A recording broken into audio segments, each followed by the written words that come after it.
আজকে তৈরি করব নুডলস রান্নার রেসিপি। আমি একটি কড়াইতে তেল দিয়ে দিচ্ছি।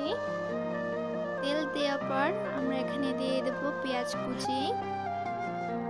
পেঁয়াজ কুচি দেওয়ার পর পেঁয়াজটা কিছুক্ষণ হালকা ভেজে নেব।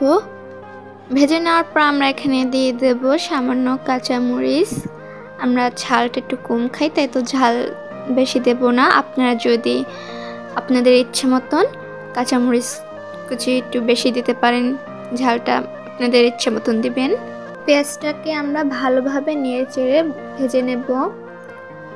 5 মিনিটের মতন আমরা পেঁয়াজটা ভেজে নেওয়ার পর আমরা পেঁয়াজটাকে এক সাইডে রেখে এর ভিতরে আমি দিয়ে দেব ডিম। ডিম দিয়ে দেওয়ার পর আমরা এটাকে ভালোভাবে নেড়েচেড়ে ভেজে নেব ডিমটাকে। তারপর আমি এটা পেঁয়াজের সাথে মিশিয়ে ভেজে নেব ভালো করে। ডিমটা আমাকে বেশ কিছুক্ষণই ভাজতে হবে। ডিমটা যখন লাল হয়ে আসবে তখন এটাকে আমরা বুঝবো এটা ভাজা হয়ে গেছে, বেশিক্ষণ লাল হওয়া যাবে না। তারপর আমি এখানে একটু সামান্য পরিমাণ লবণ দিয়ে দিচ্ছি ডিমের সাথে। তারপর সামান্য পরিমাণ একটু দিয়ে দেব হলুদ দিয়ে দেওয়ার পর আমরা এটাকে ভালোভাবে ডিমের সাথে পেঁয়াজের সাথে মিশিয়ে ভালোভাবে নেড়ে চেড়ে দেব। এটাকে ভালোভাবে মেশাতে হবে যাতে হলুদের কাঁচা গন্ধটা না আসে। তারপর আমি এখানে দিয়ে দেব টমেটো কুচি। আপনারা চাইলে টমেটো সস দিতে পারেন বা টমেটো বেটে দিতে পারেন। আমি এখানে কুচি দিয়েছি। টমেটোটাকে আমি ভালোভাবে ডিমের সাথে মিশিয়ে নাড়তে থাকবো। টমেটোগুলোকে ভালোভাবে নাড়তে হবে। টমেটোর পানিগুলো যখন শুকিয়ে আসবে তখন টমেটোটা বুঝবেন যে এটা ভেজে নিয়েছে, না হলে নুডলসটা পানি পানি লাগবে। টমেটোটা যখন পুরোপুরি আমার ভাজা হয়ে যাবে, কিছুক্ষণ 5 মিনিটের মতন আমি এটাকে ভেজে নিয়েছি। ভাজা হয়ে গেলে এর ভিতরে আমি দিয়ে দেব আগে থেকে সেদ্ধ করে নেওয়া নুডলস, সেটা আমি এখানে দিয়ে দেব। নুডলস তারপর আমি এগুলোর সাথে ভালোভাবে মিশিয়ে নিব।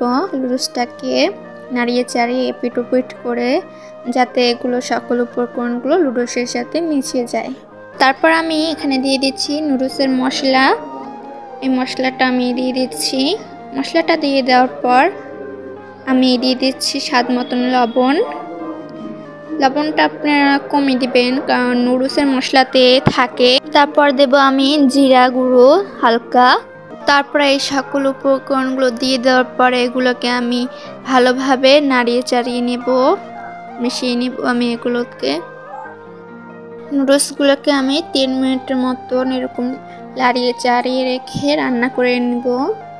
বেশিক্ষণ রান্না করে যাবে না, আর এটি মিডিয়াম আঁচে রান্না করতে হবে, না হলে এটা পুড়ে যেতে পারে।